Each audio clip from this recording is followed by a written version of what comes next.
केंद्रीय मंत्री मुरलीधर मोहोळ यांच्या कार्यकर्त्याला मारहाण झाली आहे। भाजप कार्यकर्ता देवेंद्र जोग यांना गुंडाकडून मारहाण करण्यात आली आहे। शिवजयंतीच्या मिरवणुकीवेळी मारहाण झाली आहे। या मिरवणुकीमध्ये दुचाकी घातल्याच्या रागातून ही मारहाण करण्यात आली।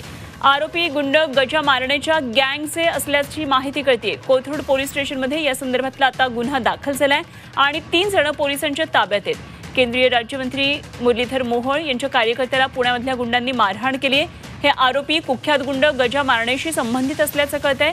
शिवजयंतीच्या मिरवणुकी दिवशी हा सगळा प्रकार घडला।